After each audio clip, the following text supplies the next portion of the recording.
Bueno, buen día a la clase 12B del curso. Gracias otra vez a Greg Larson, esta vez por una advertencia acerca de los peligros de ser un científico. Tenemos un temario bastante extenso. La primera parte de la clase dedicada a la descripción de ondas planas, y acá el concepto clave es el concepto de polarización y fundamentalmente el concepto de polarización parcial y cómo se lo describe utilizando lo que se conoce como los parámetros de Stokes. Y después, la segunda mitad de la clase, un tema que no lo encontré en Jackson, principio de este señor, eh, que, pero que me parece realmente demasiado importante como para no decir absolutamente nada. O sea que lo vamos a meter en la segunda mitad de la clase, vamos a hacer un FOI programa. Y como es un FOI programa, para no complicarnos demasiado con el álgebra, no lo vamos a ver. El principio de Huygens es principio acerca de cómo se propaga una onda en 3 dimensiones. Para no complicarnos con el álgebra, no lo vamos a hacer, que en el caso de la teoría de Maxwell, que es bastante complicada, hay 6 grados de libertad, componentes de campo magnético, 3 componentes de campo eléctrico, sino que lo vamos a hacer para una onda escalar, o sea que tiene un único, como si fuera una onda de sonido, tiene una única componente y por lo tanto el álgebra es mucho más sencillo. Así que eso es el programa. La primera mitad, ondas planas con énfasis en qué quiere decir que una onda está parcialmente polarizada y cómo se la describe. Y en la segunda mitad, entonces, el principio de Christian y esa persona. Así que, bueno, empezamos entonces. Acá tengo un problema de pantalla. Ay, no quería hacer eso, disculpen. Ahora sí. Bueno, estamos hablando de agua seca, o sea, las ecuaciones de Maxwell en un medio no dispersivo con constantes epsilon y mu en ausencia de cargas y corrientes libres. Esto es algo sobre lo que vamos a volver. O sea, en realidad, epsilon y mu hay que pensarlos más como que constantes, en realidad hay que pensarlos como operadores que en un caso límite muy especial se reducen a multiplicar por dos constantes, epsilon y mu, pero que en todo medio físico no son estrictamente constantes. Si de todas formas para lo que es la clase de hoy no cambia nada si simplemente hablamos de propagación de ondas en vacío, epsilon igual a mu igual a 1, o sea que en realidad no es algo particularmente importante. Además, esto es algo que va a seguir viéndose a lo largo del curso. Normalmente a uno lo que le interesa es estudiar radiación monocromática, o sea, radiación que tiene una frecuencia fija. Y entonces cuando uno fija la frecuencia para una frecuencia fija, entonces sí, epsilon y mu son constantes. Van a ser constantes, en realidad van a ser funciones de la frecuencia, pero si yo fijo la frecuencia, entonces son constantes. Exactamente cómo dependen de la frecuencia es uno de los temas para la clase que viene. Hoy simplemente epsilon y mu van a ser dos numeritos. Todas las ecuaciones de Maxwell son las que estamos acostumbrados y en particular sabemos que estas ecuaciones admiten soluciones que son ondas planas. Y una onda plana depende de las coordenadas y del tiempo solamente a través de esta combinación. O sea, esencialmente una onda plana es una función de una única variable, que es el número de onda omega la frecuencia. Si tomamos el eje Z en la dirección de K, entonces la condición de que la divergencia de los campos valga cero, estoy hablando de propagación en ausencia de fuentes, La condición de que la divergencia de los campos sea cero me dice que no hay componente longitudinal de los campos. O sea, si no hay componente en la dirección del número de ondas. Por lo tanto, si yo elijo esa dirección como eje Z, entonces el campo solamente va a tener componentes X, y es una cuenta muy fácil ver, bueno, la divergencia de B también vale cero, por lo cual B tampoco va a tener componente en la dirección de propagación, y cuando reemplazo en las ecuaciones de Maxwell veo que para una frecuencia dada, o sea que derivar respecto del tiempo es multiplicar por menos I omega. En realidad, bueno, estoy hablando de senos y cosenos, pero sé cómo se deriva esto respecto del tiempo. Las componentes del campo magnético y las componentes del campo eléctrico no son independientes, sino que esencialmente tengo las mismas constantes que aparecen en uno, son las que aparecen en el otro, incluyendo las fases,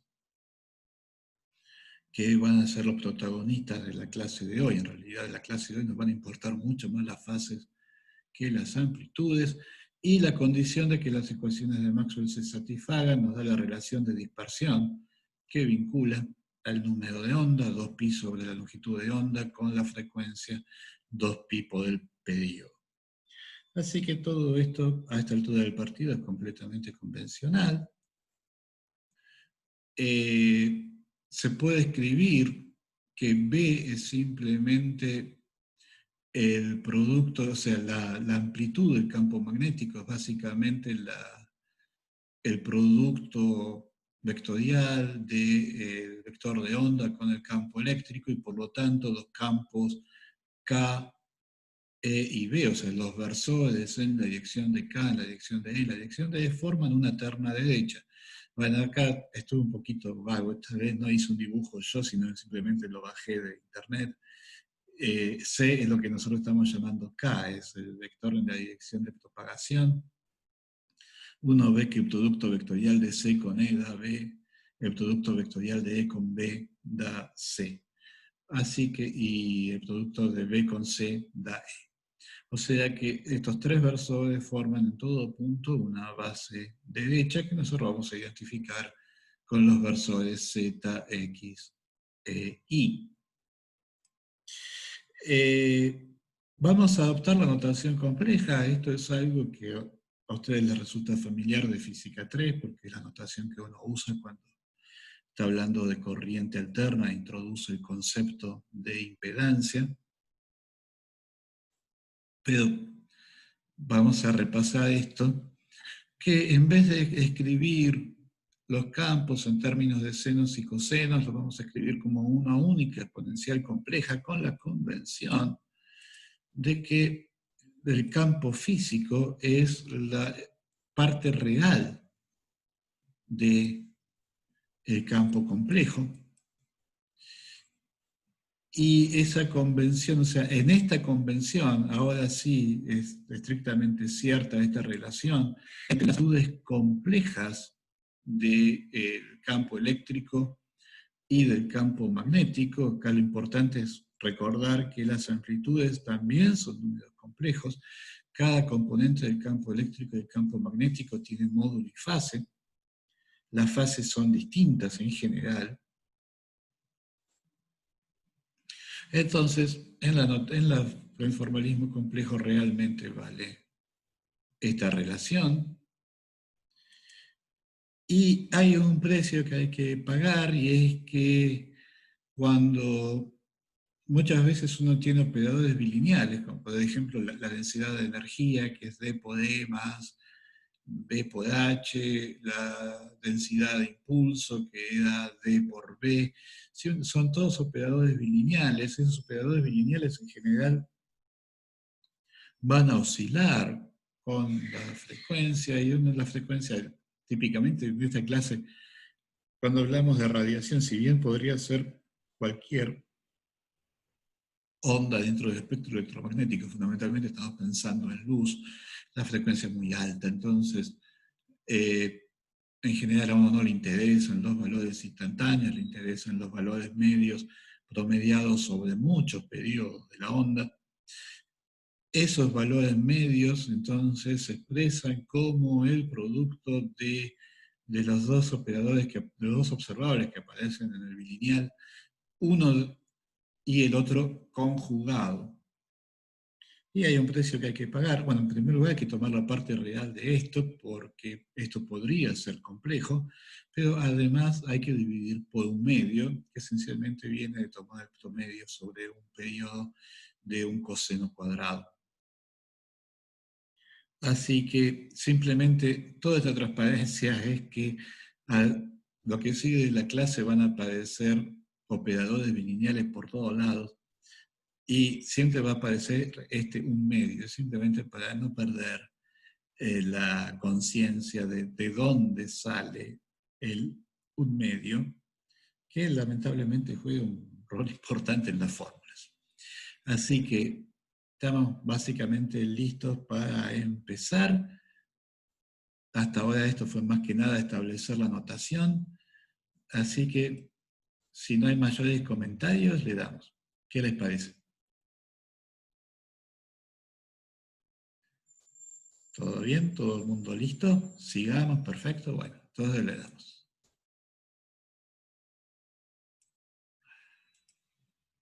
Bueno, la polarización de la luz. La polarización de la luz tiene que ver con la fase relativa de las componentes. Fíjense, vamos a hablar del campo eléctrico, simplemente porque una vez que tengo el campo eléctrico, sacar el campo magnético es hacer un producto vectorial, y como encima estos vectores son perpendiculares entre sí, el producto vectorial es extremadamente sencillo. O sea que si uno consigue describir qué está pasando con el campo eléctrico,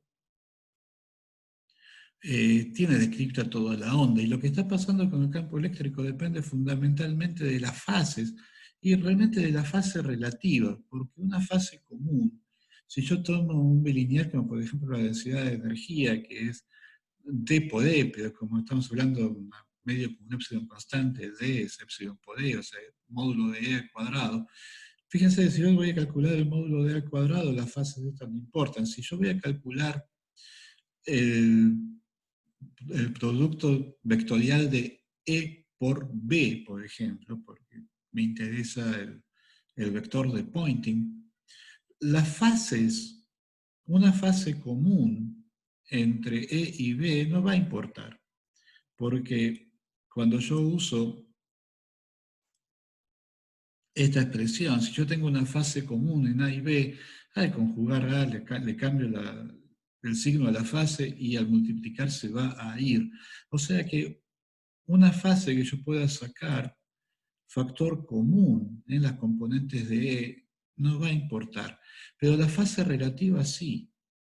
Y esa fase relativa esencialmente es lo que determina lo que se llama el estado de polarización de la luz, y en particular cuando la fase es 0 o pi. Fíjense, cuando la fase es 0, la fase relativa es 0 o pi, quiere decir, fíjense, si yo tomo, la fase completa sería K por Z menos omega T más phi X. Si yo elijo el origen de tiempo convenientemente, siempre puedo asumir que phi X vale 0. Eso es simplemente cómo elijo el origen de tiempos. Entonces yo puedo asumir que la componente X del campo real es real, del campo eléctrico es real. Si la componente X del campo eléctrico es real, en general la componente Y no va a ser real, porque va a haber una fase relativa entre las dos componentes, salvo que esta fase sea 0 o pi. Cuando la fase relativa es 0, quiere decir que si esto es real y positivo, el otro es real y positivo al mismo tiempo. Cuando la fase es pi, E a la I pi es menos 1, la fórmula de Euler que vincula los 5 números más importantes de la matemática. Entonces, cuando la fase es pi, cuando S es real y positivo, e I es real y negativo. Pero en ambos casos, el campo eléctrico es puramente real, y bueno, y habrá que ver qué va a pasar con el campo magnético, también la amplitud del campo magnético también va a ser real. O sea que eso es básicamente los casos en que se habla de polarización lineal, cuando la amplitud compleja del campo eléctrico en realidad no es compleja, sino real. Y entonces uno ve que si uno mira cómo está oscilando el campo eléctrico como función del espacio, uno ve que oscila siempre en un mismo plano. Y eso es lo que caracteriza la polarización lineal, que el campo eléctrico oscila en un mismo plano y por lo tanto el campo magnético también oscila en el plano perpendicular. Y por supuesto, la intersección de estos dos planos es la dirección de propagación. O sea que esto es el concepto de luz linealmente polarizada, pero no siempre la luz está linealmente polarizada, de hecho es el caso más común, pero no es el único caso. Hay veces que el campo eléctrico no oscila siempre en un mismo plano y entonces aparece la posibilidad de elegir otra base.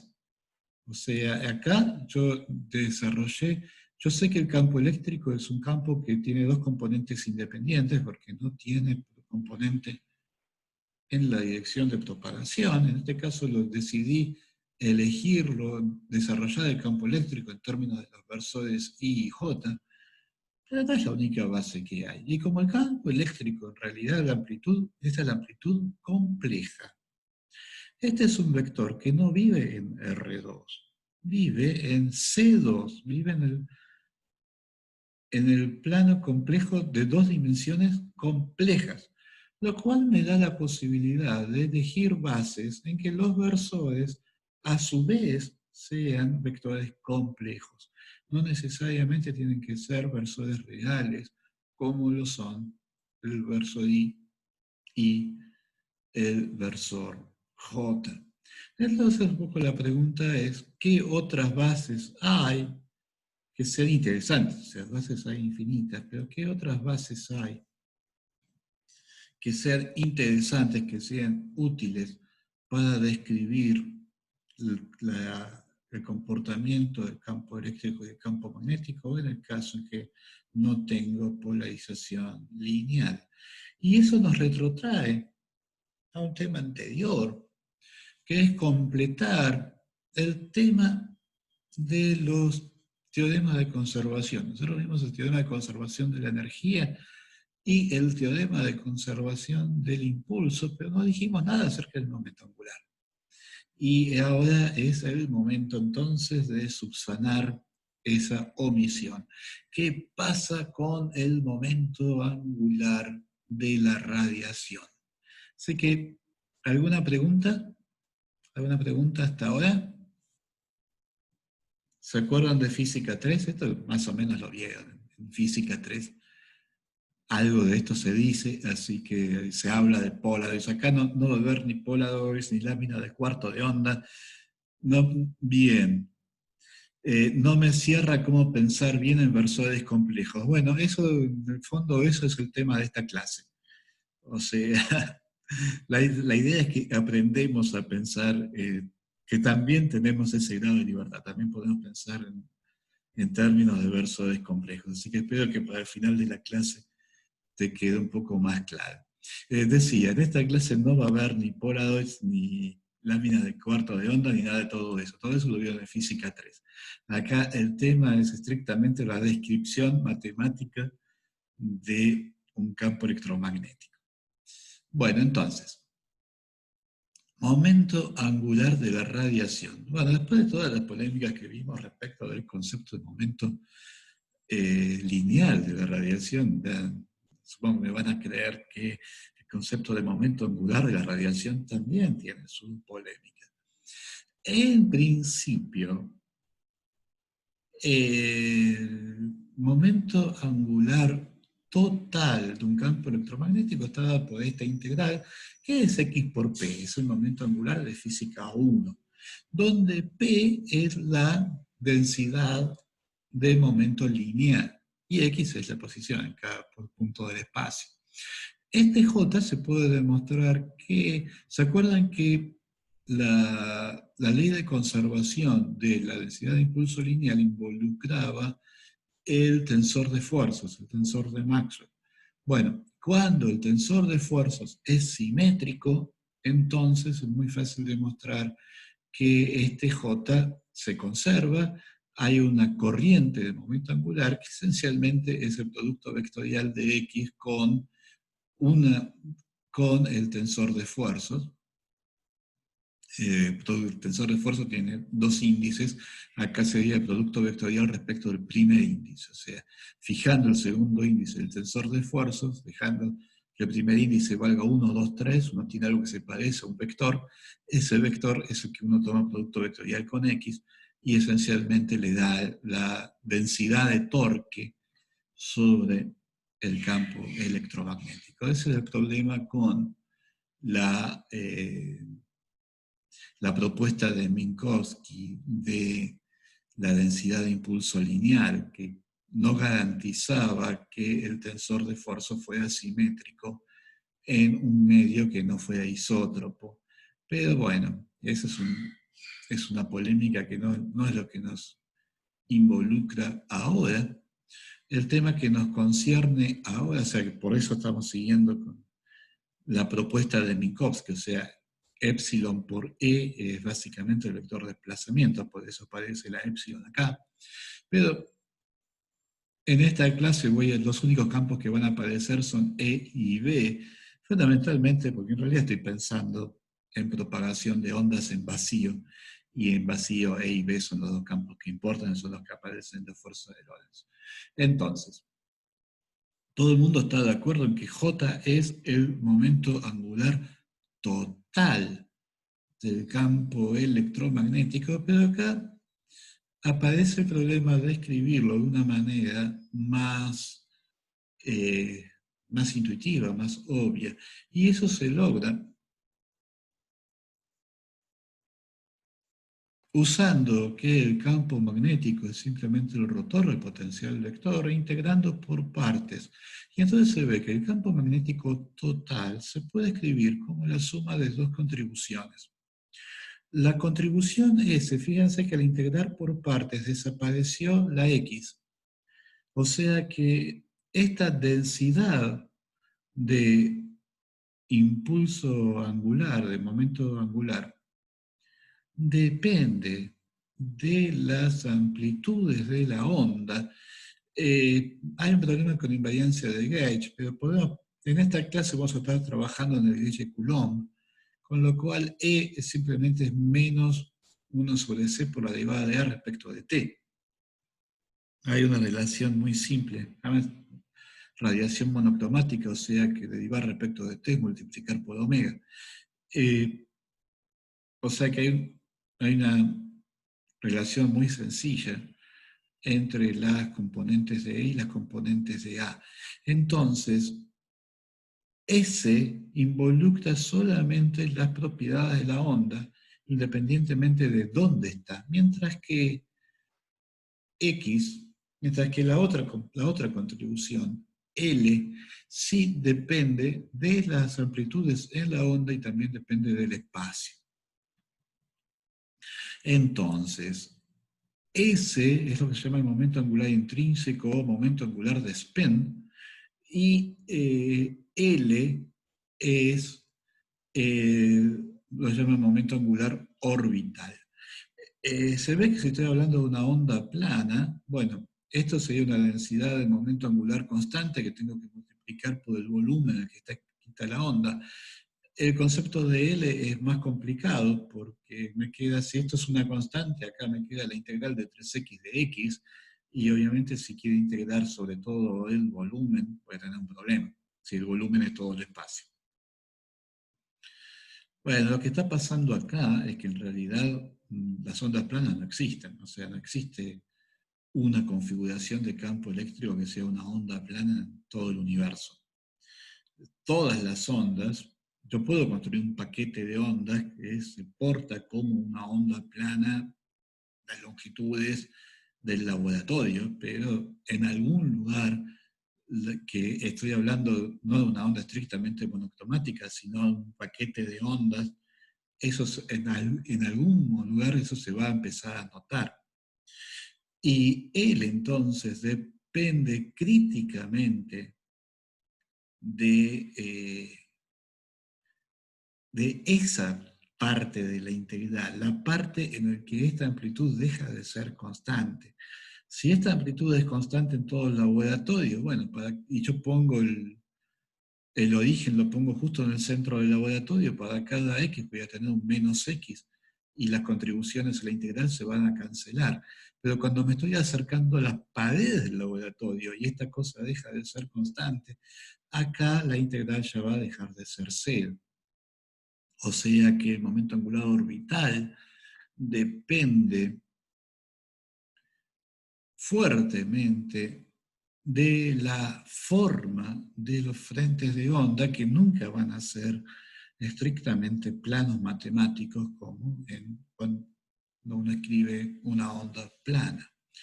Este es un tema que se ha vuelto extremadamente importante en los últimos años porque, bueno, se han desarrollado las técnicas para generar haces de luz con momento angular orbital dado y se ha podido estudiar la transferencia de momento angular entre estos campos y partículas cargadas, por lo cual la literatura es realmente inmensa.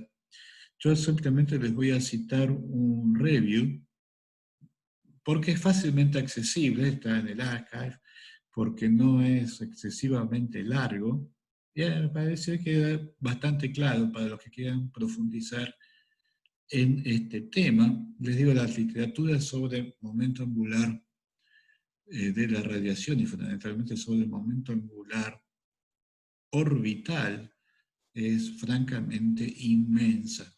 Lo que nos importa más para la clase de hoy es el momento angular intrínseco, es el momento angular que es propio de la radiación, el momento angular de spin. Y acá tengo toda la intención de que esto les provoque una sensación de déjà vu respecto de física 4. O sea, en física 4 ustedes les deben haber hablado del spin del electrón, del momento angular intrínseco, de cómo toda partícula tiene un momento angular y propio, que en el caso del spin del electrón es un medio. Bueno, el fotón también es una partícula y por lo tanto también tiene un momento angular de spin. Lo que es interesante es que estamos haciendo electromagnetismo clásico.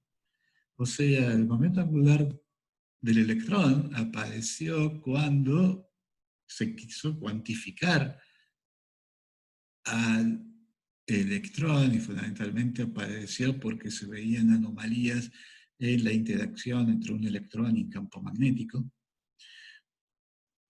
Acá no estamos haciendo una teoría cuántica de electromagnetismo, estamos haciendo electromagnetismo clásico y lo interesante es que ya en el electromagnetismo clásico aparece un concepto de spin, en este caso de spin del fotón, que sería la partícula asociada con el campo electromagnético. O sea, nosotros ya vimos en un par de oportunidades cómo la teoría de Maxwell casi pide una formulación relativista, no anticipa la relatividad, por más que históricamente la anticipó en 45 años. Lo notable acerca de la ecuación 2 es que vemos que también anticipa, en algún sentido, también anticipa la mecánica cuántica, porque las propiedades de la radiación son las propiedades de un fotón, que son las propiedades que va a seguir teniendo después en la teoría cuántica. Bueno, si bajamos esto es para un campo electromagnético arbitrario. Si lo bajamos a una onda plana y de vuelta hacemos el spin, como había dicho, va a aparecer operadores bilineales por todos lados. El spin es un bilineal en la amplitud del campo, aparece el producto de dos amplitudes. Y nuevamente vamos a decir, en realidad lo que a nosotros nos interesa no es el valor instantáneo del spin, sino el spin promediado sobre muchas oscilaciones de la onda, y por lo tanto aparece esto de que tenemos que conjugar una de las amplitudes, tomar la parte real y dividir por 2, por eso el 4pi se convierte en 8pi. Entonces, para una onda plana la densidad de spin es esto, y si escribo cómo es la amplitud compleja del potencial vector, una vez que conozco la amplitud compleja del potencial vector, la amplitud compleja del campo eléctrico, es simplemente multiplicar por esto, pero ojo, acá aparece el tema de las fases, ¿no? O sea, el campo eléctrico va a tener una fase distinta que el potencial vector. Bueno, la ecuación 14 es una definición. A las componentes complejas del potencial vector las llamamos C sub x y C sub y, que ni siquiera es una notación estándar, es simplemente para los efectos de esta transparencia y de la que viene. Entonces, una vez que definí quiénes son las componentes del potencial vector, las componentes del campo eléctrico me quedan perfectamente definidas. Puedo pensar que estoy trabajando en gauge de Coulomb y por lo tanto la divergencia de A sub 0 es 0, entonces no tengo componente en la dirección de propagación, que es K. O sea, la ecuación 14 es perfectamente consistente con el gauge de Coulomb. Conozco A, conozco B, puedo calcular esto. Y no me da C, o sea,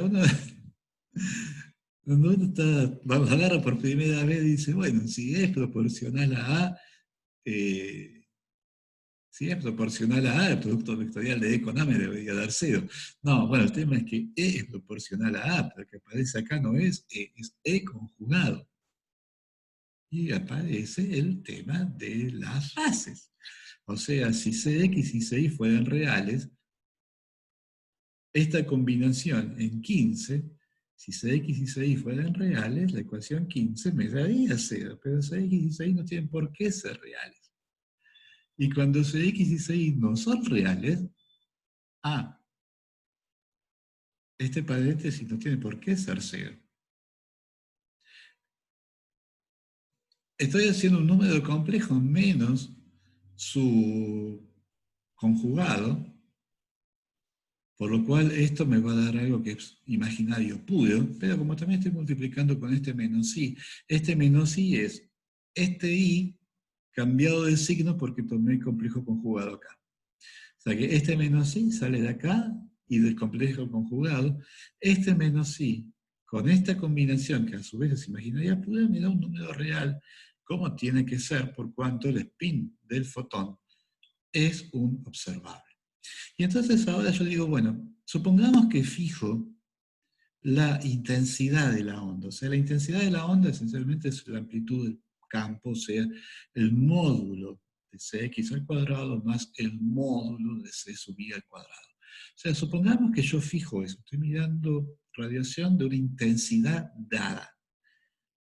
Ya vi que no hay ningún motivo para que ese va a ser un número real, no hay ningún motivo para que sea 0.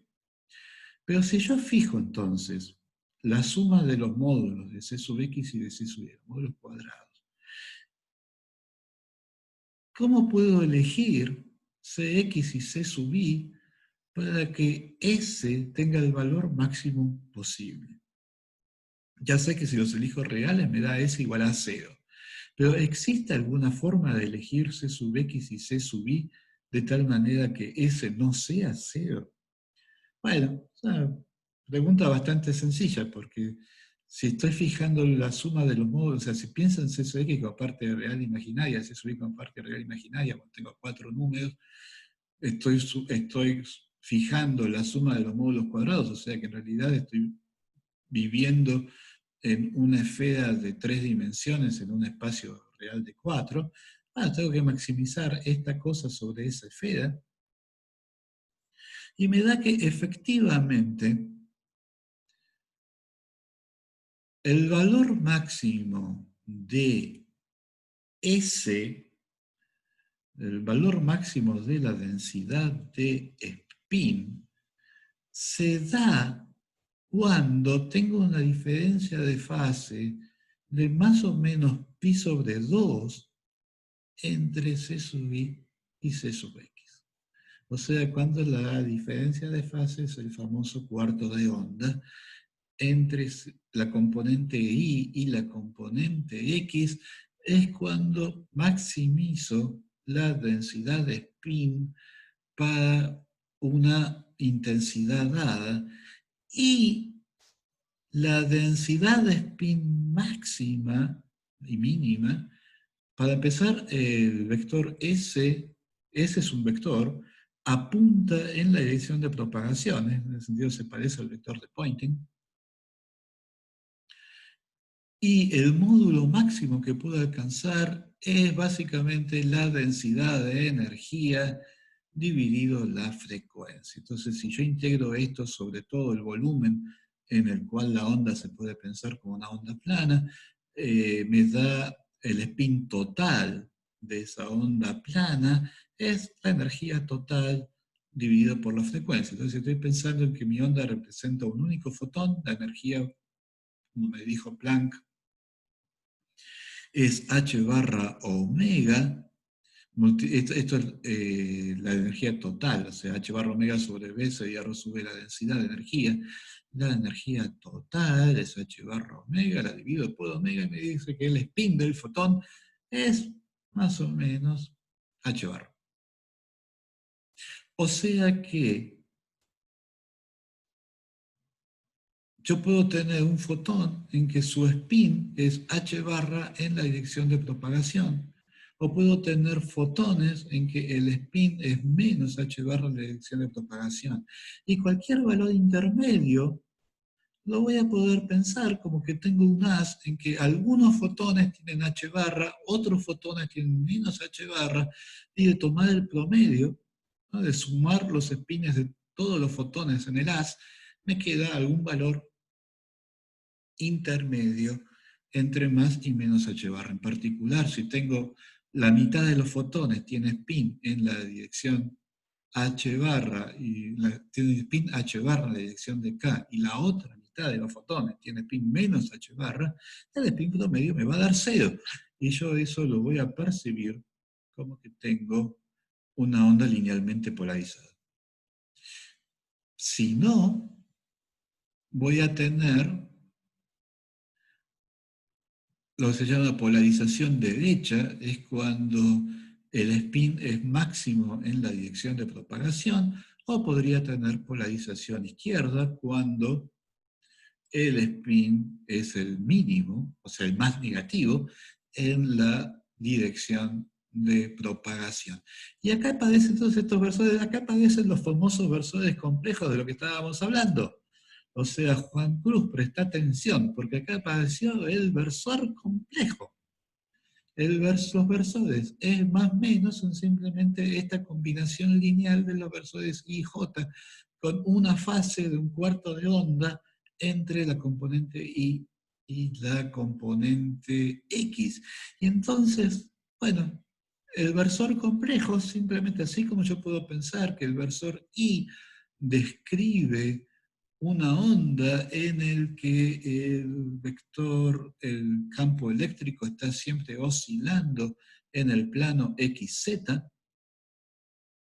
bueno, el versor E más simplemente es la descripción de la polarización de una onda que tiene el spin h barra de cada uno de los fotones, está orientado en la dirección de propagación. Y de pensar el versor complejo simplemente describe un estado de polarización dado, que está caracterizado porque lo que se llama la helicidad, o sea, la componente del spin en la dirección de propagación, está caracterizado porque la helicidad es máxima. El spin de cada uno de los fotones en mi haz en la dirección de propagación es h barra.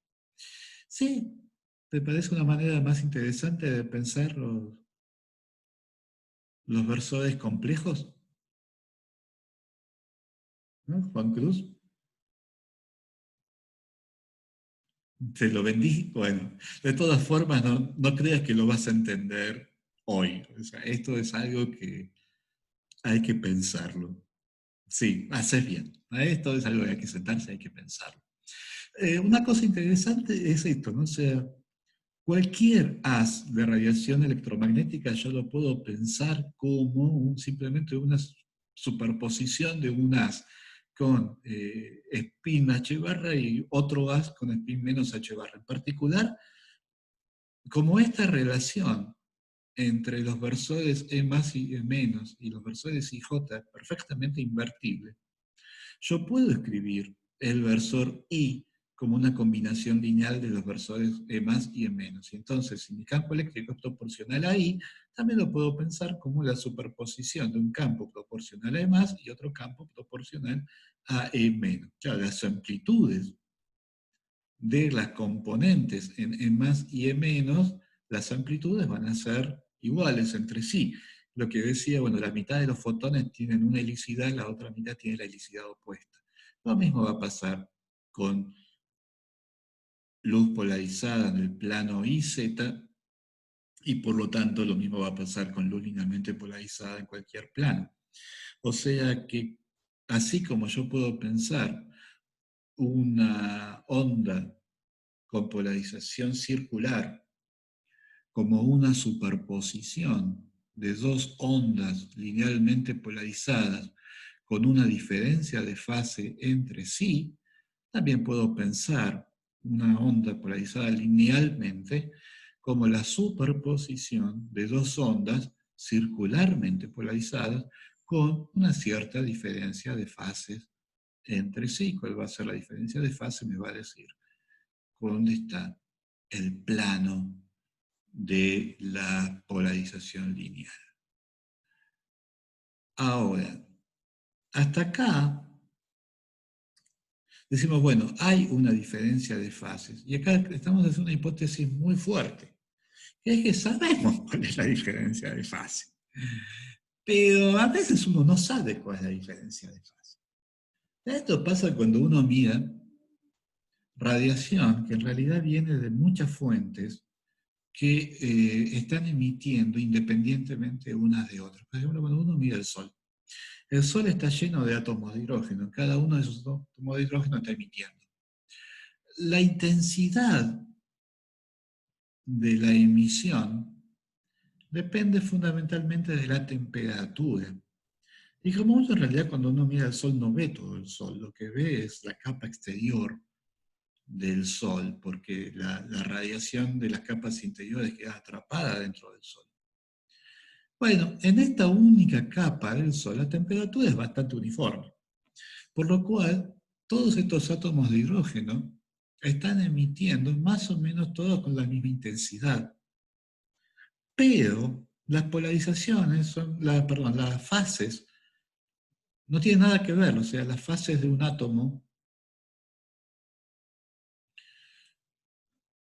la fase con la que está emitiendo un átomo no tiene nada que ver con la fase que le está emitiendo el átomo de al lado. Pero no son átomos, son núcleos de hidrógeno, están completamente ionizados. Entonces, cuando me llega un fotón a la retina, llega con una cierta fase, pero el fotón que viene inmediatamente después tiene una fase completamente distinta. Entonces no puedo hablar de una fase. Lo mejor que puedo decir es que la fase es una variable aleatoria. El valor instantáneo de la fase va a ser, bueno, no sé cuánto va a valer.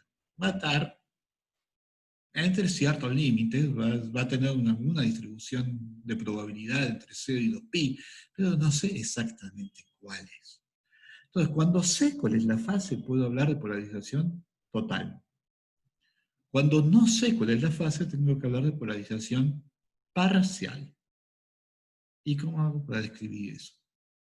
Bueno, este es un problema que, como tantos otros, resolvió Stokes. La idea es, en general, las cosas que nos interesan de la radiación son bilineales, como la intensidad, que básicamente es el módulo cuadrado de la amplitud del campo eléctrico, la intensidad, la densidad de energía, la densidad de impulso angular, la densidad de momento angular orbital, la densidad de momento angular de spin. Todos son el vector de Poynting, todos son bilineales en los campos. Entonces, lo que se dio cuenta Stokes es que si yo conozco los valores medios de los operadores bilineales en los campos, entonces básicamente puedo calcular todas las cosas que me interesan, no todas, pero sí todas las que me interesan. Fundamentalmente la intensidad del campo y el vector de Poynting son las dos cosas que más me interesan. Y a su vez que entonces el cálculo de esos bilineales se reduce al cálculo de estos cuatro, que en realidad, fíjense, este es real porque es el módulo cuadrado de la componente X del campo. El 1 medio aparece por la necesidad de promediar sobre varias oscilaciones. Este también es real, es el módulo cuadrado de la componente Y del campo. La suma de los dos, por supuesto, me da la intensidad de la radiación. Esto sí, este es el observable más obvio. Esto es simplemente mido el sol y me doy cuenta, o ya tengo una noción de cuál es la intensidad. Y estos son los que tienen la información de la fase. Fíjense que acá las fases acá se van. Estoy tomando módulos cuadrados de las componentes. Estos, en cambio, dependen de las fases. Uno es complejo conjugado del otro, pero como esto tiene parte real e imaginaria, los parámetros de Stokes, efectivamente, las componentes de esta matriz, vamos a llegar a quiénes son los parámetros de Stokes. Efectivamente, esta matriz tiene 4 componentes independientes, hay 4 parámetros reales que yo tengo que determinar para saber quién es esta matriz. Lo que descubrió Stokes es que con 4 parámetros reales yo puedo describir todos los observables que me interesan en la radiación, aun cuando estos tengan polarización parcial. El primero de estos parámetros reales, naturalmente, es natural tomarlo como la traza de esta matriz, y esa traza me da la identidad, la propiedad que tiene esta matriz. No tiene un nombre, podemos llamarla la matriz de polarización, no hay un nombre canónico asociado con la matriz. O sea que en esto de determinar 4 parámetros reales, es razonable elegir como uno de esos 4 parámetros reales la intensidad de la radiación, que es la suma de las componentes diagonales. Bueno, supongamos que elijo el origen de tiempo de tal manera que S de X sea real. Eso lo puedo hacer siempre. Y entonces me parece que en general la componente Y no va a ser real y me aparece una fase. Estoy pensando que la intensidad del campo está bien definida. Entonces, en el ejemplo del Sol, estoy diciendo, bueno, en realidad todos los átomos que estoy mirando están más o menos a la misma temperatura y por lo tanto están emitiendo más o menos con la misma intensidad. O sea que estoy pensando que las amplitudes, los módulos de las componentes están bien definidos. Lo que decididamente no está bien definido es la fase. Y por eso aparece la necesidad de promediar sobre esta incertidumbre en la fase. Lo que es importante notar es que cuando yo escribo, este valor medio es un único número complejo, es el valor medio de la fase promediado. Puedo pensar, si estoy pensando, como en el ejemplo que les di antes, ¿no? Que en distintos instantes me llegan a la retina fotones que tienen distintas fases, y entonces estoy integrando todas esas fases, estoy integrando todos estos fasores sobre varios periodos de la onda. O lo puedo pensar que en un momento dado, un momento fijo, la fase phi es una variable aleatoria y entonces estoy promediando sobre la distribución de esa variable aleatoria. Vamos a hacer lo que se llama una hipótesis ergódica. O sea que esos dos promedios, el promedio temporal de las fases instantáneas o un promedio sincrónico de una fase pensada como una variable aleatoria, vamos a pensar que esos dos promedios me dan lo mismo. En cualquier caso, bueno, es un número complejo. Y un número complejo tiene módulo y tiene fase. Lo que es importante para lo que viene es que este módulo necesariamente es menor o igual que 1. O sea, estoy promediando cosas que cada una tiene módulo 1. Es un fasor, como dirían en Paseo Colón. O sea, estoy promediando cosas que cada una tiene módulo 1. El promedio tiene módulo menor que 1, cosa que uno puede demostrar con completa generalidad utilizando la desigualdad de Cauchy-Schwarz, pero simplemente vamos a verlo con un ejemplo. O sea, esto es muy importante, o sea, que vale la pena detenerse un segundo. Pensemos en el caso más simple, que la fase tiene una distribución uniforme entre dos valores. Φ1 y Φ2 podrían ser 0 y 2π, o podrían ser un intervalo estricto dentro de 0 y 2π. Pero lo importante es que tengo dos valores, y entonces el valor medio es simplemente la integral entre Φ1 y Φ2 de una constante, estoy asumiendo la distribución uniforme. La constante queda determinada por la condición de normalización, es simplemente 1 sobre la longitud del intervalo. Y es la cosa que quiero promediar. Y esta integral no es particularmente complicada. Por definición, me da C por E a la I phi. Cuando hago efectivamente la integral, veo que el valor medio de phi es simplemente el punto medio del intervalo. ¿Vale? Relativamente fácil de creer. Y la amplitud del valor medio, esto sí, sale de hacer la integral y es esta combinación. Y uno se da cuenta que esto tiene la forma de seno de x sobre x, donde x es un medio de la longitud del intervalo. Y el seno de x sobre x efectivamente siempre es menor o igual que 1. Esto es un número positivo, o sea que no. Seno de x sobre x es decididamente un número positivo. Y para cualquier número positivo, el seno de x sobre x es menor. Seno de x es menor o igual que x. Si x está entre 0, si x está cerca de 0, son prácticamente iguales. Si x es pi sobre 2, seno de x es 1 y pi sobre 2 es más o menos 1,5, 1,7. Así que 1,6. O sea que ya acá x le está ganando al seno de x en casi un 50%, y a partir de ahí la diferencia se hace cada vez más grande. En particular llega un momento en que el seno de x se hace negativo y x obviamente es positivo. O sea que esto demuestra que efectivamente el módulo del valor medio está suprimido. Hay interferencia destructiva entre esta oscilación que estoy promediando. Si mi ignorancia respecto del valor de la fase es chiquita, o sea, si digo, bueno, tiene una distribución uniforme entre dos en un intervalo, pero el intervalo es muy estrecho, bueno, entonces estoy en el caso en que x es chiquito, y cuando x es chiquito, seno de x es más o menos x. O sea que ahí c es más o menos 1. Si mi ignorancia de las fases es total, ¿qué quiere decir que mi ignorancia de la fase es total? Y que la fase puede estar en cualquier lado entre 0 y 2π.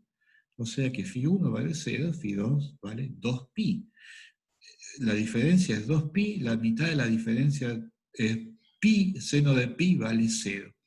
O sea que cuando mi conocimiento de la fase es bueno, c es más o menos 1. Cuando mi ignorancia respecto de la fase es total, c vale 0. O sea, esto es lo que necesito que tengan en memoria en el par de transparencias que vienen. Que esencialmente este módulo mide mi ignorancia respecto de la fase. Cuando más grande es mi ignorancia, más chico es el módulo. Y esto no depende, yo acá elegí una forma funcional para la densidad de probabilidad, simplemente para que sea fácil hacer la cuenta, pero si hubiera elegido otra forma funcional, por ejemplo una distribución gaussiana, veo que ahí este módulo va como e a la menos la varianza de la distribución dividido, al cuadrado dividido 2. O sea, otra vez, cuanto más grande es mi ignorancia, más grande es sigma, más chico es c. La relación es esa, cuando más grande es mi ignorancia, más chico es c, cuando mi ignorancia es total, c vale 0. En el caso de la gaussiana, la ignorancia total sería sigma tendiendo a infinito. Ok, Conceptualmente, esta transparencia es lo más importante de la clase. Así que vamos a detenernos un segundo. ¿Qué tal? ¿Alguna pregunta de esto? Retengan este concepto. Cuanto más ignorancia, C es el módulo, claro. O sea, E a la IFI, el valor medio, el C es el módulo del valor medio. Entonces, cuanto más grande es mi ignorancia, más chico es este módulo. O sea, básicamente lo que estoy diciendo es que si mi ignorancia en phi es un coseno más un seno, cuando mi ignorancia en phi es muy grande, voy a estar agarrando valores positivos y negativos. Este es el coseno y el seno, y entonces el valor medio, promediando sobre algo que puede ser tanto positivo como negativo, eh, cuando la ignorancia es muy grande, cuando estoy promediando algo que puede ser tanto positivo como negativo, el valor medio me va a dar cero. Hay otro comentario, no entendí muy bien por qué la fase chica, es que conozco la fase. Bueno, eso acá en la fórmula se ve, fíjate que cuando la fase es chica, el valor medio del intervalo, si el intervalo es muy chiquito, el valor medio del intervalo no está muy lejos de los límites. O sea, este valor medio va a ser muy parecido a Φ1, también va a ser muy parecido a Φ2, porque Φ2 y Φ1 son muy parecidos entre sí.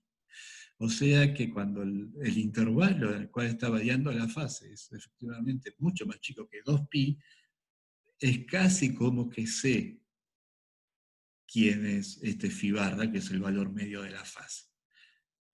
¿Está bien? Bueno, me está corriendo, nos está empezando a correr el tiempo, así que vamos a tener que apurar un poquito para tener tiempo para la segunda mitad.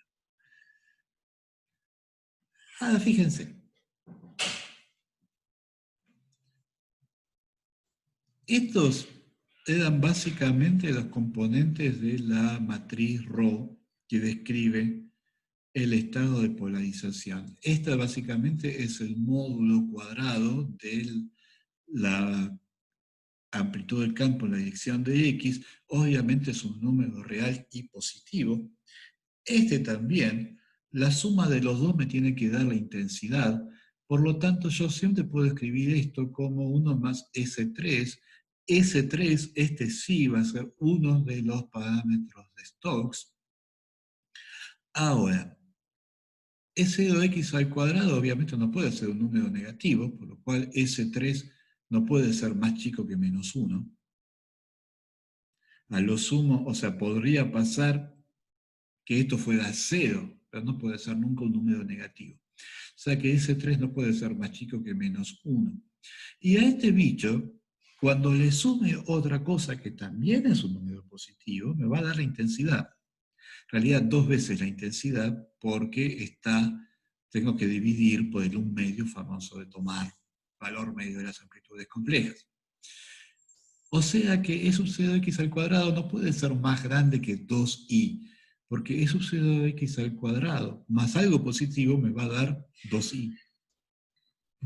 O sea que S3 tampoco puede ser más grande que 1.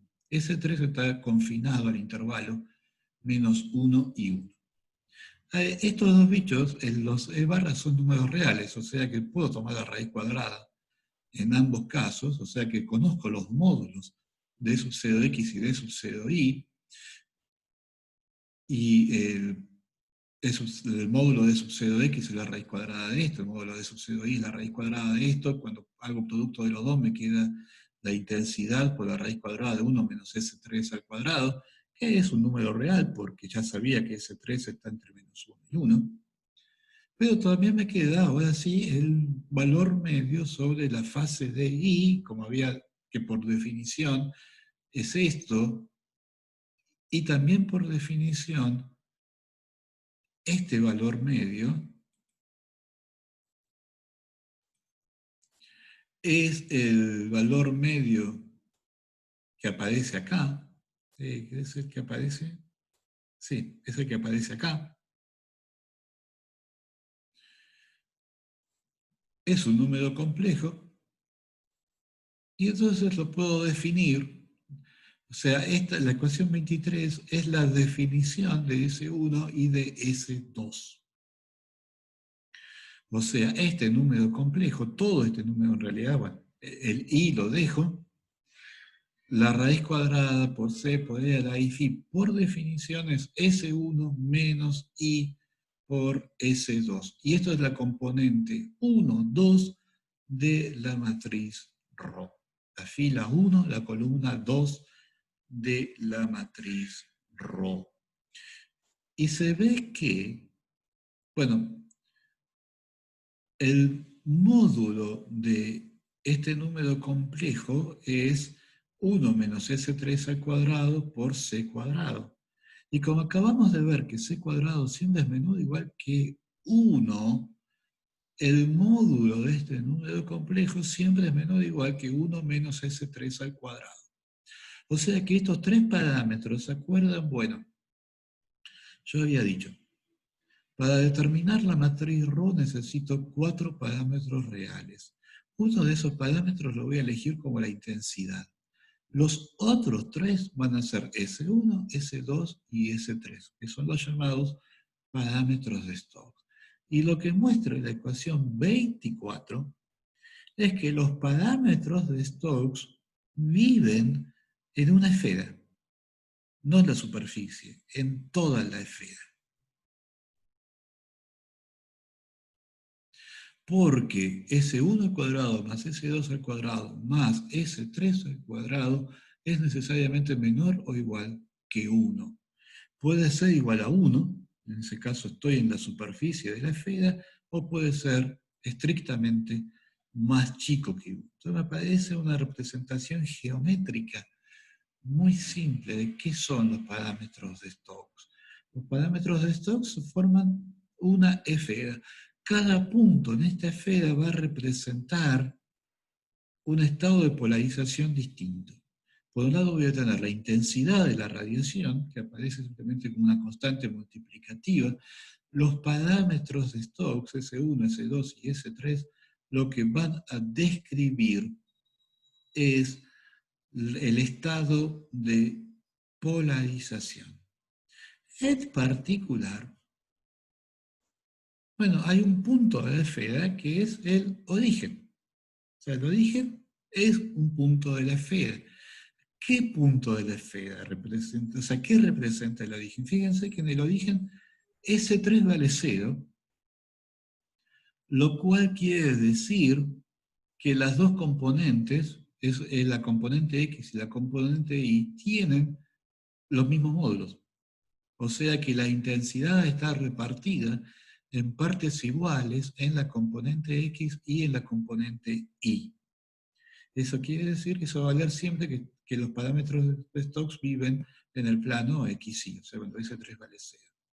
Pero además, si estoy en el origen, no solo S3 vale 0, S1 y S2 también valen 0. Ah, pero si S3 valía 0, este paréntesis vale 1. La única forma en que S1 y S2 puedan valer 0 es que C tiene que valer 0. Y como habíamos dicho, C igual a 0 quiere decir que no tengo la más pálida idea de cuál es la fase relativa entre la componente X y la componente Y.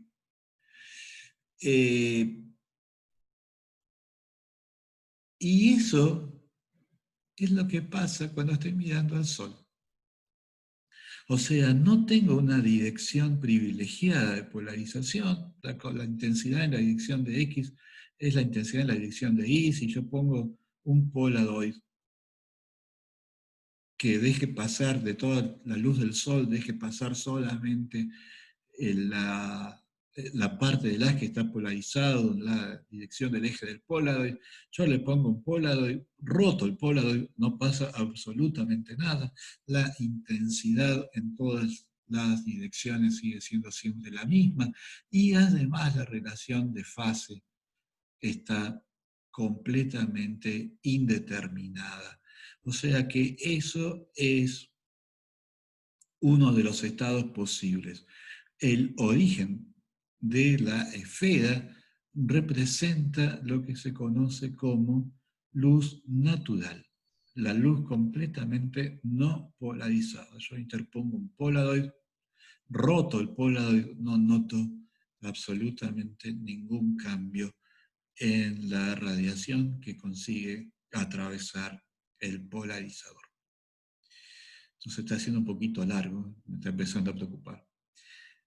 O sea, ¿se entendió el concepto de luz natural? ¿Se acuerdan de, seguramente en física 3 o en física 2 algo ya habían visto? Seguramente sí lo cursaron con el libro de Oscar Martínez. Así que ahora vamos, ya sabemos lo que representa un punto de la esfera, ahora tenemos que ver qué es lo que representan todos los demás. Bueno, con esta idea geométrica muy linda, ¿no? De los estados de polarización de un haz de luz de radiación electromagnética forman los puntos de una esfera, aparece una representación matemática muy prolija, que es escribir esta matriz ρ, no en términos de sus componentes ρ y j, sino como esta combinación, donde este sigma en realidad es una tríada de tres matrices, que son las llamadas matrices de Pauli. En realidad lo que estoy usando para escribir esto es que la matriz ρ es una matriz hermítica, que lo que quiere decir es que si yo la conjugo, pero al mismo tiempo la transpongo, la matriz ρ queda igual a sí misma. Fíjense que los componentes en la diagonal, transposición quiere decir reflejar la matriz alrededor de la diagonal. O sea, los elementos que ya están en la diagonal, cuando los reflejo no les pasa nada. O sea, además cuando los conjugo no les pasa nada, quiere decir que eran reales. Efectivamente, ese 3 es un parámetro real. Acá, cuando lo reflejar esto alrededor de la diagonal significa esencialmente cambiar este signo, pero conjugar también significa cambiar el signo. Por lo tanto, si yo conjugo y reflejo, entonces no pasa nada, la matriz ρ es una matriz hermítica. Toda matriz hermítica se puede descomponer en términos de la matriz identidad y las tres matrices de Pauli. Las tres matrices de Pauli llevan seis propiedades muy interesantes, todas tienen traza nula, o sea, se puede interpretar a simple vista. Las trazas del producto de dos matrices, la traza del producto de dos matrices distintas me da 0, cada matriz de Pauli al cuadrado me da la identidad y por lo tanto la traza vale 2. Y el conmutador de dos matrices de Pauli se escribe, es proporcional a la otra matriz de Pauli. O sea, si sigma x, el conmutador, o sea, sigma x, sigma y menos sigma y por sigma x es proporcional a sigma 3, y así siguiendo con todos los otros productos de A2. En este caso,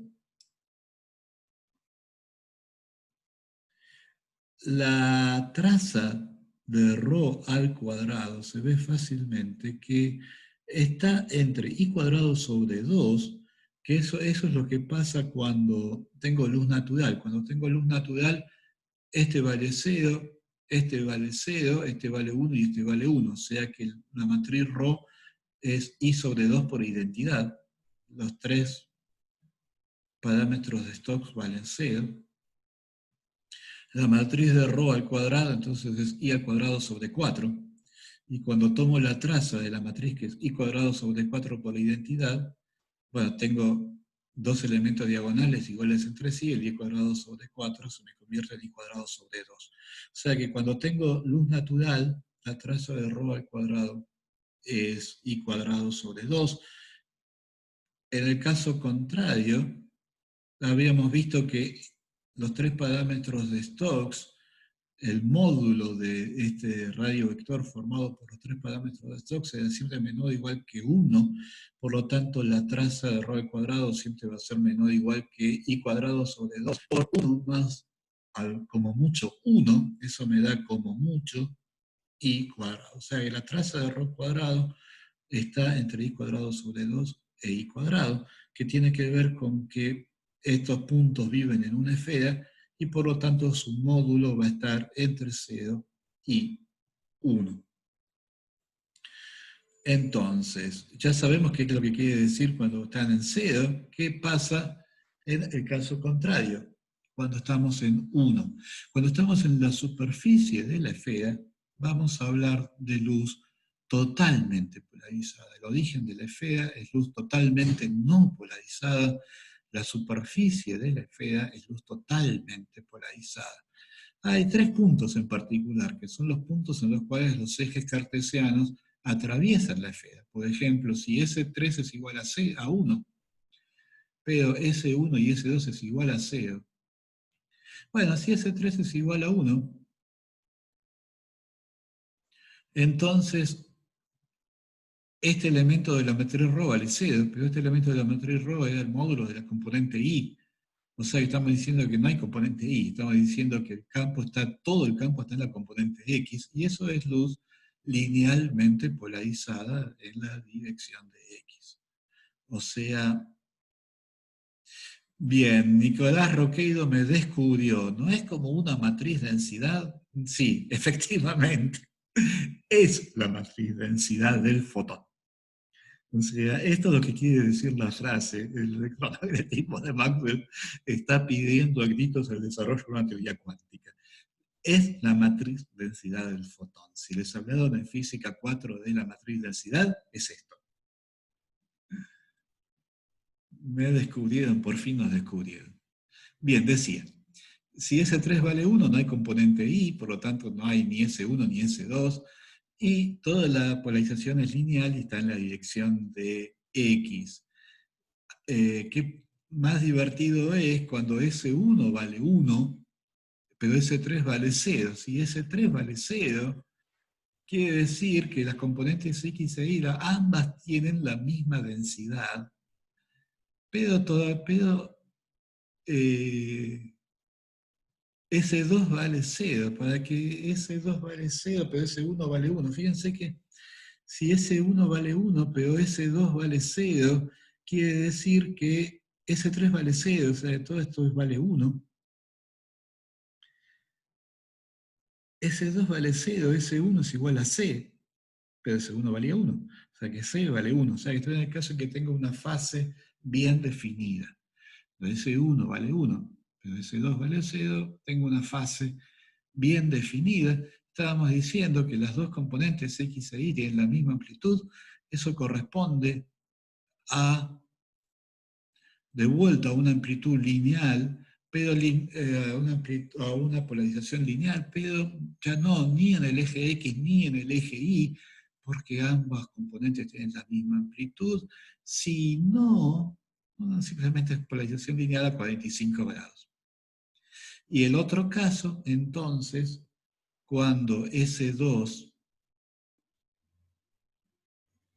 vale 1, pero S1 vale 0, de vuelta C va a valer 1, de vuelta tengo una fase bien definida, pero ahora el valor medio de la fase, el phi barra, no va a ser 0, sino que va a ser pi sobre 2. Y eso me va a corresponder a luz circularmente polarizada. O sea, los estados de polarización de radiación electromagnética viven adentro de una esfera o en la superficie. Los estados, el origen de la esfera es luz completamente no polarizada. La superficie de la esfera es luz totalmente polarizada. Lo vimos en tres casos particulares, los puntos en que los ejes cartesianos atraviesan la esfera. Acá S3 vale 1, pero S1 y S2 valen 0. Acá S1 vale 1, pero S3 y S2 valen 0. Acá S2 vale 1, pero S1 y S3 valen 0. Este punto corresponde a luz linealmente polarizada en la dirección de X. Este punto corresponde a luz linealmente polarizada en la dirección a 45 grados. Este punto corresponde a polarización circular derecha. Lo que nos faltaría demostrar es que no solo estos tres puntos, sino que todos los puntos de la superficie corresponden a luz totalmente polarizada. Yo voy a parar acá porque si no, no nos queda tiempo para la segunda mitad de la clase y tampoco me quiero atrasar tanto. Lo que faltaba de esta primera mitad es demostrar que lo que era cierto para estos tres puntos privilegiados es cierto para cualquier punto de la superficie. Todos los puntos de la superficie reflejan, describen luz totalmente polarizada.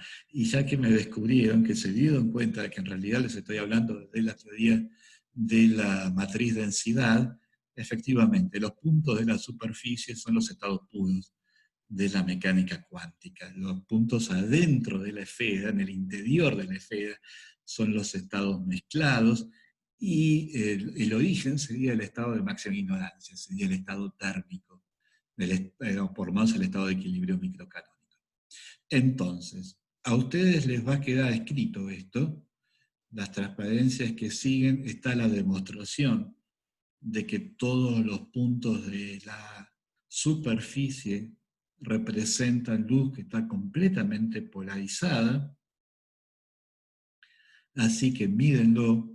Yo les propongo que hagamos el recreo y que después le dediquemos media hora a la segunda mitad de la clase.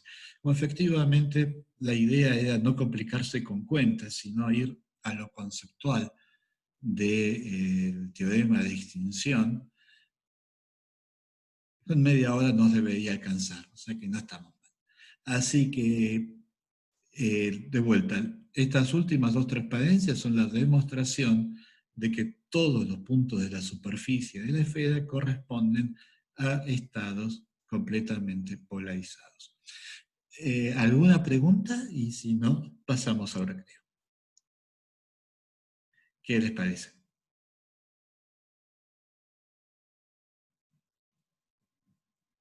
Bueno, entonces pasamos al recreo. Permítanme que les robe un par de minutos. Seguimos 10:30. Hasta luego.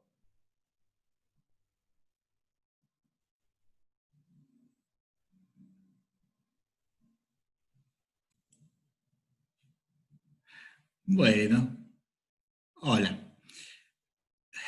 Principios de y el teorema de extinción.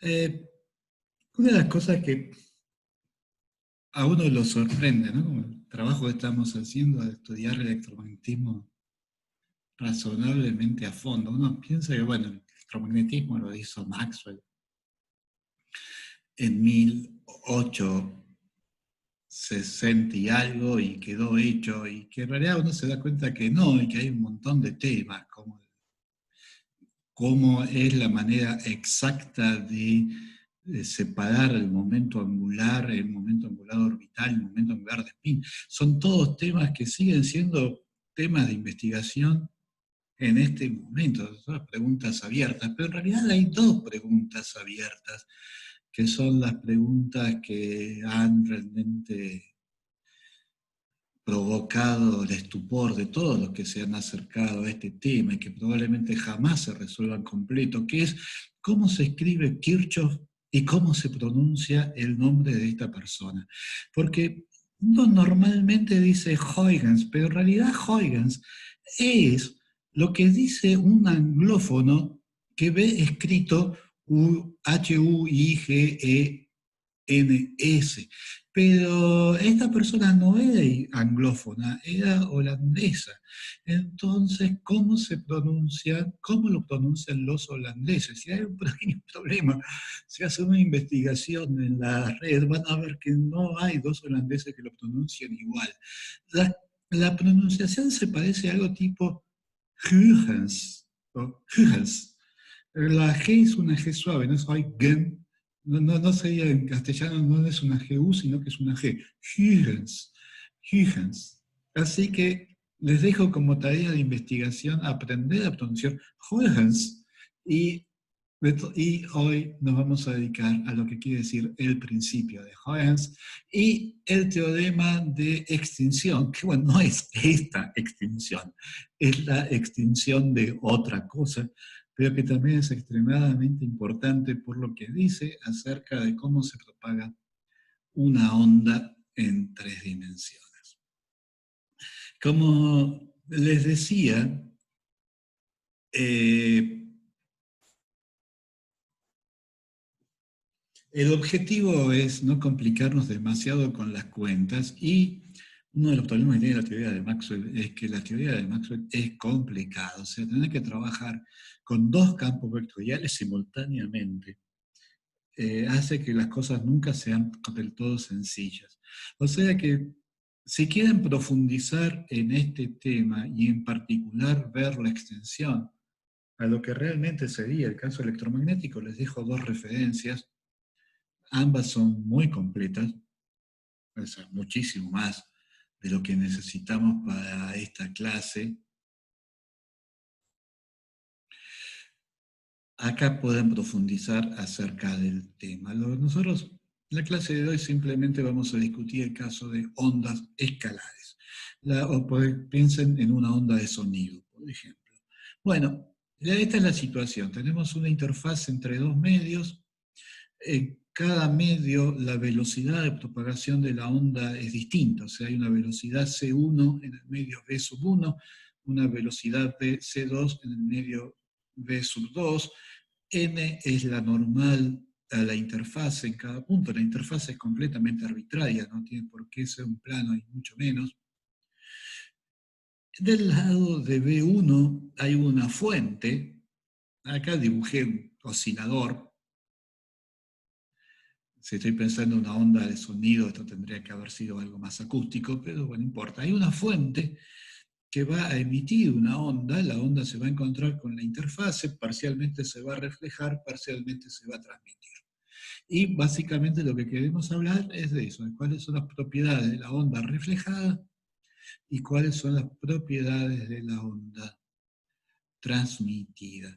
En el caso electromagnético, lo que diríamos es que en la interfaz estaría caracterizada por un salto en la constante dieléctrica en la permeabilidad, típicamente el salto en la permeabilidad es muy chico, el salto en la constante dieléctrica es más importante.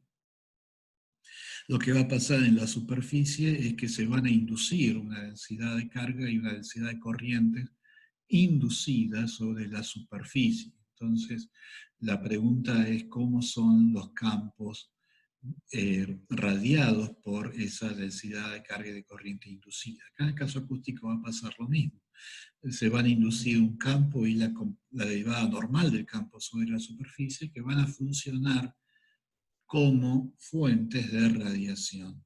El principio de Huygens lo que dice es que el campo en B2 está completamente determinado por esta distribución de fuentes en la interfase.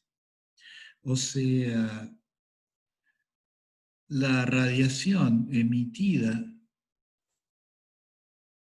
por la fuente va a inducir corrientes, en el caso electromagnético, va a inducir algo sobre la interfase.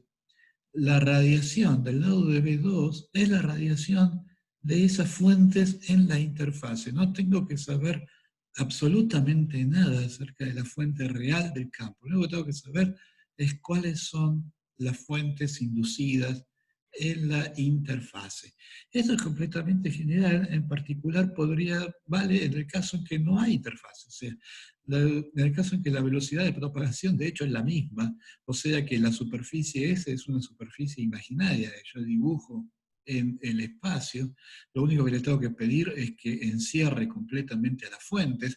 El campo afuera de esa superficie está determinado por los campos sobre la superficie. No necesito saber qué es lo que está pasando adentro de la superficie. Eso es básicamente el contenido del principio de Huygens, que en particular si la superficie fuera un frente de onda, o sea que la onda llega a cada punto de esa superficie simultáneamente, la onda emitida por la fuente, entonces cada punto de ese frente de onda se convierte en una fuente secundaria y la radiación más allá de de ese frente de ondas es simplemente la superposición de la radiación emitida por cada una de estas fuentes secundarias, que es la manera más de manual escolar de enunciar el principio de Hertz. Bueno, formalizando un poquito.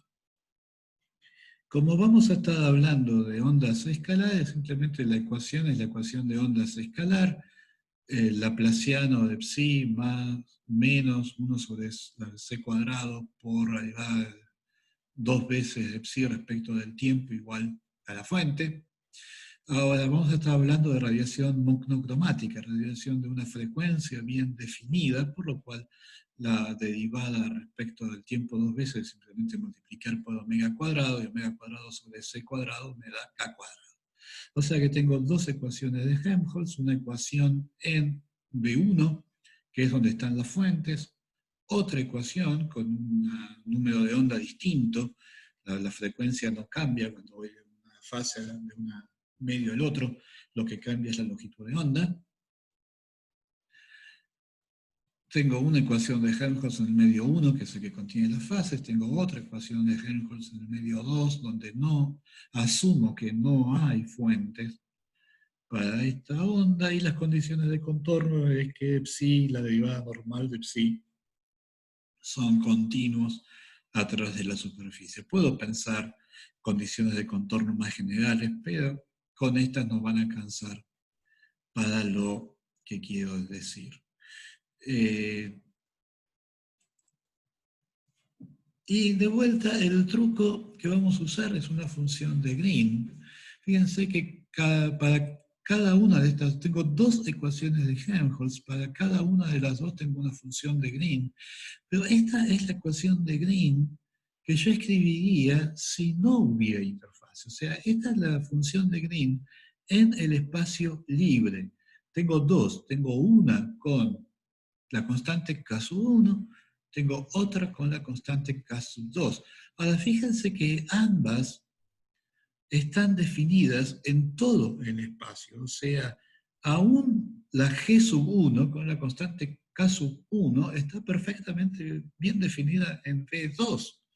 La ecuación con K1 describe la propagación de estas ondas en V1, no la describe en V2, pero la solución como función matemática está perfectamente bien definida en todo el espacio. O sea, de vuelta, porque esto es lo más importante de todo lo que tengo para decir. Esta no es la función de Green que vimos cuando estábamos viendo electrostática, porque no le estoy pidiendo ninguna condición de contorno. Es solamente la solución de esta ecuación propagada o continuada en todo el espacio, como si no hubiera interfaz. De cualquier manera, yo me puedo construir esta integral. Es la integral sobre todo V1, es la integral sobre este lado de la interfaz, el lado que contiene las fuentes, de esta expresión. El truco es, x' está en V1 de x, ¿no? Uno es esclavo de sus palabras, pero amo de sus silencios. No voy a decir nada acerca de quién es x. Pero esta expresión está perfectamente bien definida, porque a psi solamente lo voy a evaluar del lado de V1, y hay la función de Green, esta es la función de Green en que estoy tomando, en el exponente estoy poniendo K1, pero la función de Green está perfectamente bien definida, no solamente en V1, sino en todo el espacio. O sea que esta expresión existe, por más que la integral es sobre V1, pero la expresión existe, ya sea que x esté en V1 o que esté en V2. El tema es que me va a dar algo distinto según x esté en V1 o que x esté en V2. Cuando x está en V1 me va a dar el principio de Hertz, cuando x está en V2 me va a dar el teorema de extinción. ¿Por qué? Bueno, como siempre, la idea es evaluar la integral de dos formas distintas. Una forma es simplemente distribuir esta divergencia. Y por más que solamente me quedan los laplacianos, el término que tengo, las derivadas cruzadas, me quedan los términos con los laplacianos. Como estoy en B1, y en B1 este K es K sub 1 cuadrado, puedo reconstruir, o sea, al distribuir la divergencia me aparecen los laplacianos. Pero si yo al laplaciano le sumo el otro término de la ecuación de Helmholtz, no pasa nada, porque lo que le estoy sumando,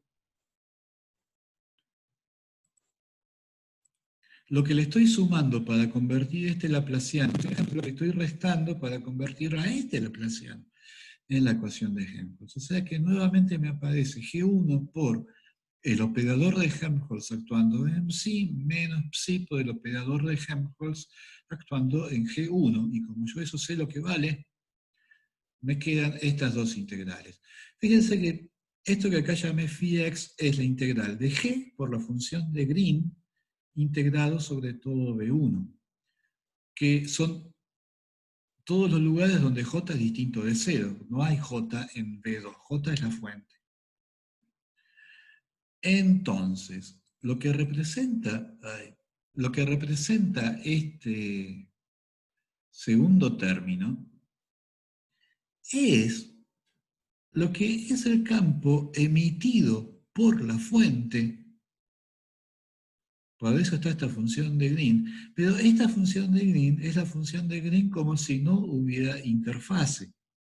Por lo tanto, esto es el campo emitido por la fuente como si no tuviera la interfase. Eso es lo que voy a llamar el campo externo.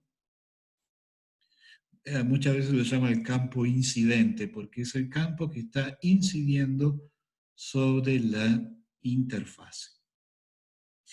Y el segundo término, por ahora lo dejo expresado. O sea que la expresión 37 es lo que me da si yo simplemente distribuyo la divergencia.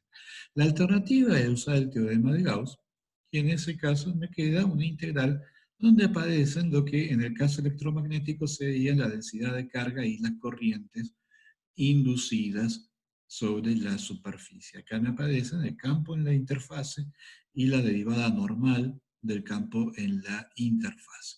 Y esto lo voy a llamar el campo dispersado. Obviamente la S dispersado no se escribe con S, scattering se escribe con S, de ahí viene la S del psi1. Esto es el campo dispersado, el campo radiado por las fuentes inducidas en la interfase. Y acá viene el tema, ¿qué pasa con X? Si X está en V1, bueno, yo estoy integrando sobre todo V1, en algún lado X y X' van a coincidir, y entonces esta integral me da psi en X. Y entonces obtengo el principio de Huygens. Esencialmente dice que el campo en cualquier punto del volumen V1 es el campo emitido por la fuente más el campo reflejado en la interfase. Perfectamente natural. Pero si X está en V2, X' vive en V1 y entonces nunca llego, X y X' nunca pueden coincidir. X' siempre vive en V1. Si X está en V2, X y X' nunca coinciden. Y entonces esta integral me da 0.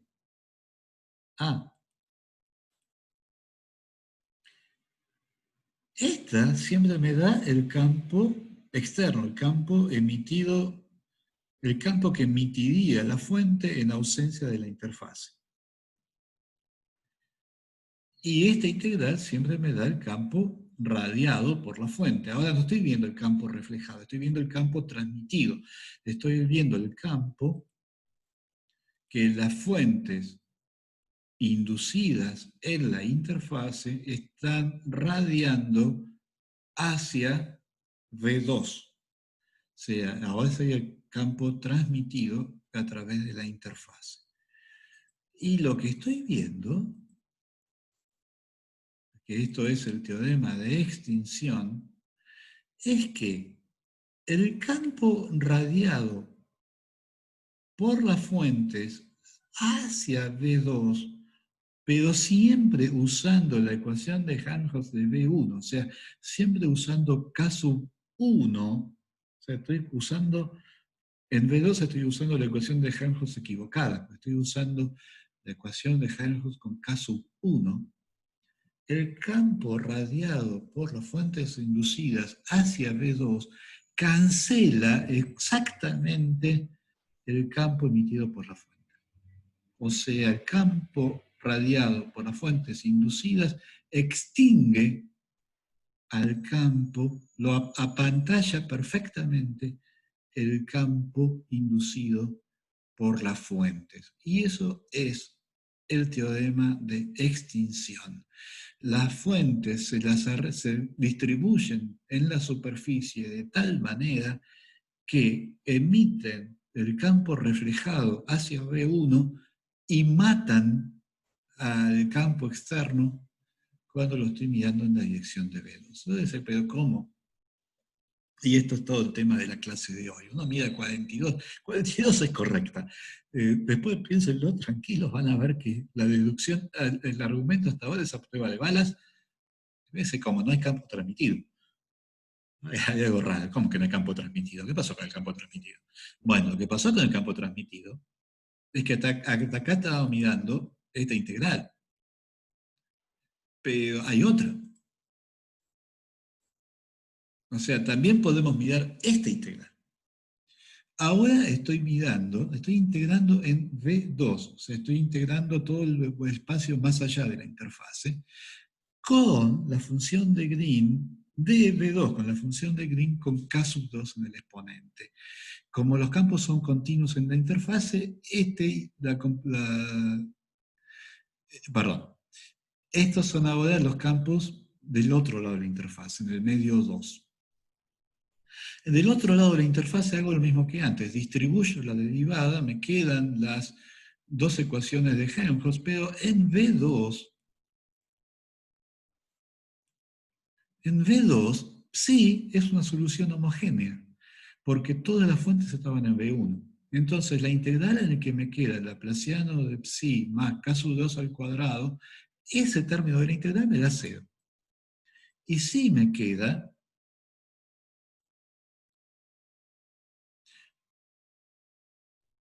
este término en el que me queda el operador de Helmholtz actuando sobre la función de Green, eso me da una delta y efectivamente me queda este término.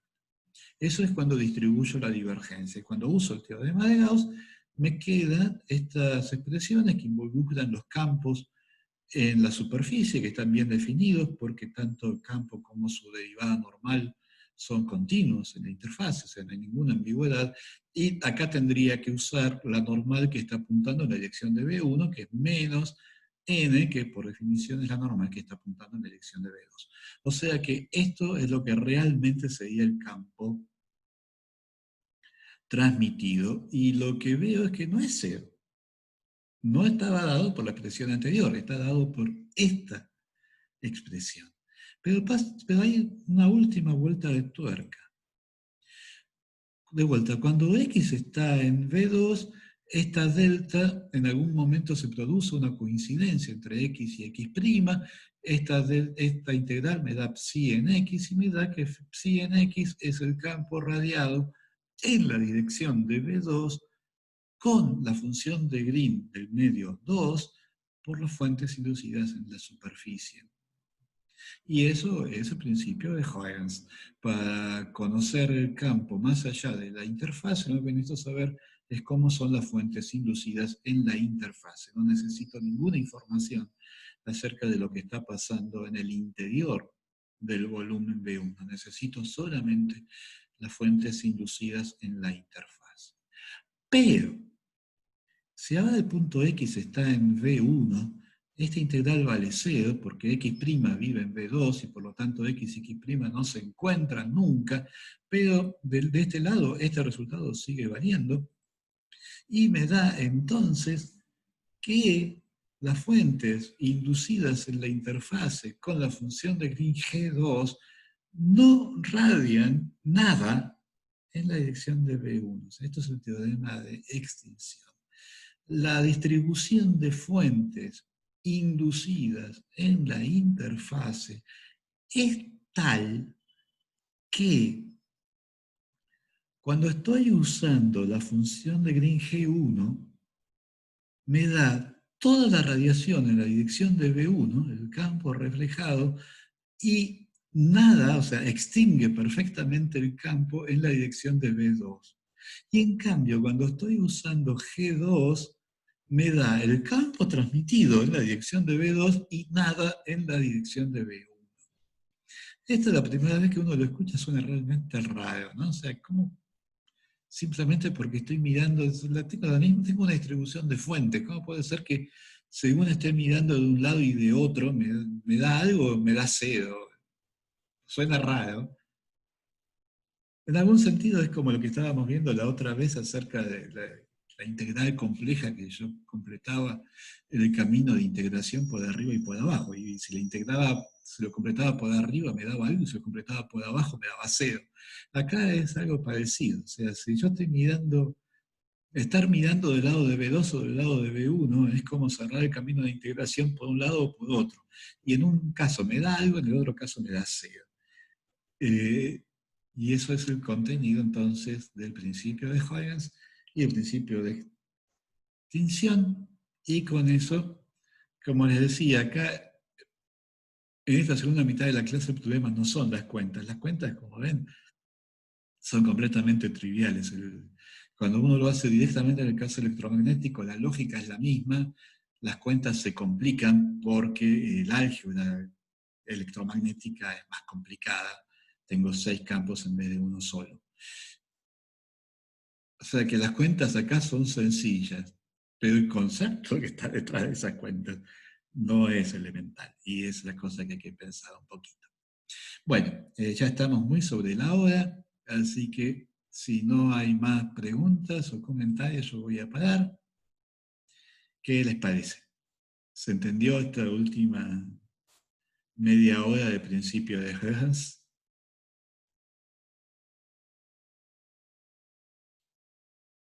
¿Algún comentario? Bueno, bárbaro. Entonces yo voy a parar acá, los dejo con Paula. Eh, comentario, aparte de su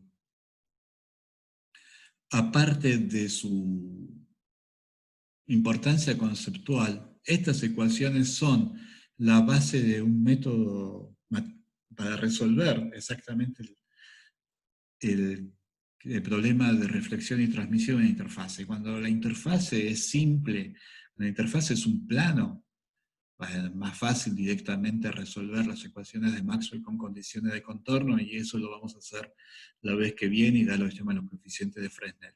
Pero cuando la interfase no es un plano, no es una interfase arbitraria, el método de los coeficientes de Fresnel no es eficiente. Y acá entonces la idea es usar los dos teoremas de extinción, 42 y 47, después fíjense cuáles son. Son dos ecuaciones integrales que yo puedo usar para determinar los campos inducidos en la interfase.